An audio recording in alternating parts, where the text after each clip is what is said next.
साल 2023 में आपका स्वागत है। ये साल आपकी ज़िंदगी का एक फिनोमिनल साल बन सकता है। अगर इस साल को आपको फिनोमिनल और बहुत ही ज़्यादा फ़ायदेमंद बनाना है तो आपको कुछ नई आदतें तैयार करनी चाहिए। जनवरी का महीना वही महीना है जिसमें अगर आपने सही आदतें शुरू की हैं तो आपका पूरा साल आपके नियंत्रण में रहेगा। पूरे साल भर आपकी अचीवमेंट्स बढ़ती रहेंगी, गुड न्यूज़ आती रहेंगी। हैबिट बिल्डिंग में बहुत सारे वीडियोस हैं, लेकिन आज हम हैबिट बिल्डिंग को पर्क्स मॉडल से समझेंगे। पर्क्स मॉडल मैंने खुद तैयार किया है। मैं क्या करूं, फिर जॉब छोड़ दूं? और इसके बारे में मैं आने वाले समय पे बहुत सारे वीडियोस बनाऊंगी। आज हम हैबिट बिल्डिंग को पर्क्स मॉडल से समझेंगे। चलिए अज्यूम करते हैं कि एक एग्जाम्पल लेते हैं, जैसे एक्सरसाइज करने का एग्जाम्पल, एथलेटिक आइडेंटिटी बिल्ड करने का, फिटनेस मेंटेन करने की जो गोल है लोगों की। मैं भी इस साल फिटनेस पे ज़्यादा जोर देने का गोल लूँगी। तो पर्क्स मॉडल के हिसाब से पी से है प्रोसेस ऐसा तैयार करना पड़ेगा जिसमें एक्सरसाइज करना ऑटोमेटिक होता हो, जिसमें आसानी से एक्सरसाइज की जगह बैठ जाती है। यानी कि अगर आप एक्सरसाइज करना चाहते हैं तो दफ्तर से लौटते वक्त जिम जाकर फिर जिम होके फिर आप घर वापस लौटेंगे। अगर आप एक्सरसाइज कर रहे हैं और वो करना मुश्किल हो रहा है तो कुछ समय के लिए किसी ट्रेनर को घर पे बुला लीजिए। ट्रेनर आएंगे और आपको सुबह के एक पर्टिकुलर समय में एक्सरसाइज करने में मदद करेंगे।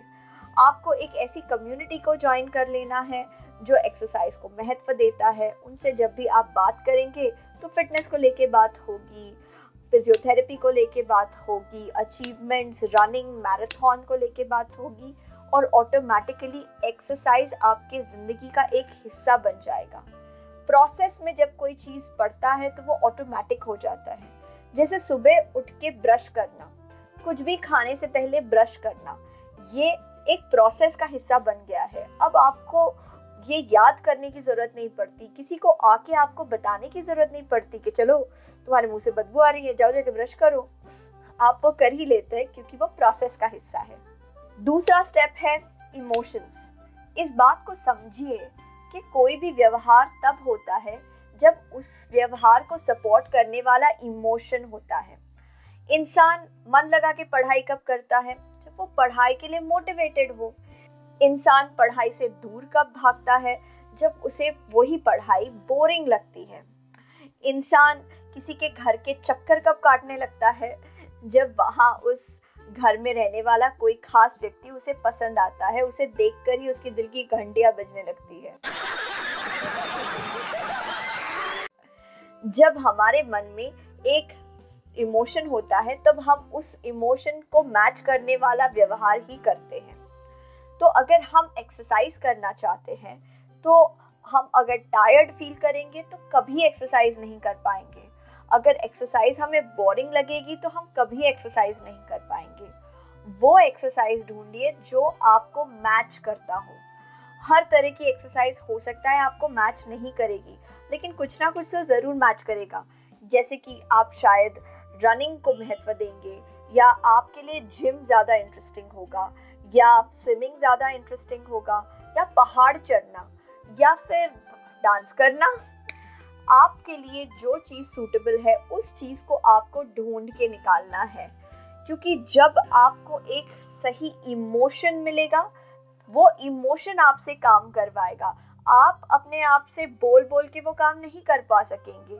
इमोशन पैदा कीजिए, इमोशन आपके एक्शन को डिसाइड करता है। पर्क मॉडल का तीसरा कंपोनेंट है रिसोर्स। देखिए, जब हमारे पास सही रिसोर्स यानी कि किसी भी काम को पूरा करने के लिए जो वस्तु, जो सपोर्ट लगती है वो होगा, तभी जाके हम उस काम को पूरा कर पाएंगे। पता कीजिए कि एक अच्छा एथलीट बनने के लिए आपको किस चीज़ की ज़रूरत है।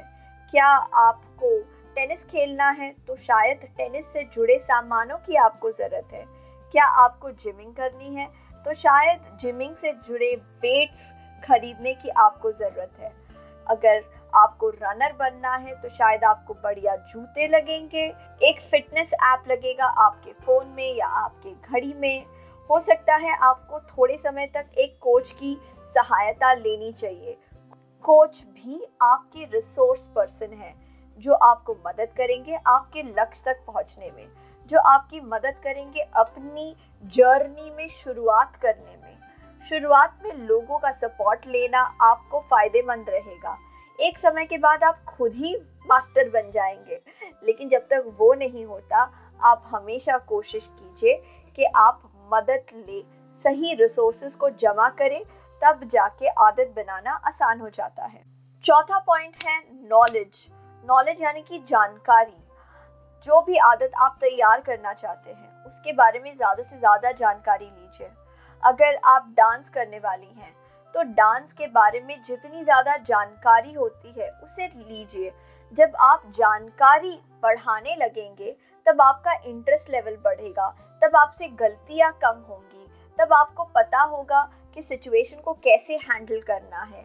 किसी भी सब्जेक्ट का ज्ञानी बन जाना आपको उस सब्जेक्ट से जोड़े रखता है। इसलिए ज़्यादा से ज़्यादा नॉलेज बढ़ाइए उस आदत के बारे में जो आप पैदा करना चाहते हैं। आखिरी पॉइंट है स्किल्स, यानी कि आदत तभी बनती है जब उसे बार बार रिपीट किया जाता है। अब ये जो स्किल वाला फैक्टर है ना, यहाँ पे बहुत सारे लोग गलतियाँ करते हैं। लोग सोचते हैं स्किल तभी होता है जब आप किसी चीज़ को हर रोज़ करते हैं। नहीं बाबा, हर रोज़ करना ज़रूरी नहीं है। अगर आपने 7 में से 5 दिन भी कर लिया वो भी एक बढ़िया सक्सेस है। अगर आपने 7 में से 4 दिन भी कर दिया वो भी बढ़िया सक्सेस है। बस इस चीज़ को ध्यान रखिए कि 7 दिनों में ज़्यादातर दिन आप अपने निर्धारित क्रिया को करें।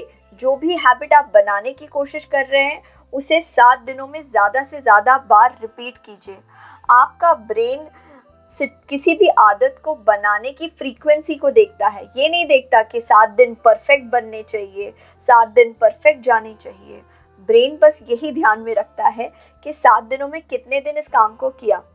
जितना जितना आप काम को रिपीट करने लगेंगे धीरे धीरे उतनी ही आपकी महारत बढ़ती जाएगी और आपका ब्रेन उस काम के डिफ़िकल्टी लेवल को बढ़ाने के सिग्नल देगा आपको। जैसे कि पहले हो सकता है कि आप सिर्फ 10 मिनट तक नाच पाते थे, लेकिन जितना ज़्यादा आप प्रैक्टिस करेंगे, घंटा 2 घंटा डांस करना आपके लिए एक बहुत ही आसान चीज़ हो जाएगी। आशा करते हैं इस साल आप कुछ बहुत ही बढ़िया आदतें बनाएं। मैंने तो एक्सरसाइज का उदाहरण लिया, लेकिन इसी चीज़ को आप पढ़ाई में लगा सकते हैं, नेटवर्किंग में लगा सकते हैं, सुबह जल्दी उठने में लगा सकते हैं। आप पर्क्स मॉडल का इस्तेमाल कैसे कर रहे हैं इस बात को कमेंट सेक्शन में लिखिए। आपके मूल्यवान समय के लिए धन्यवाद।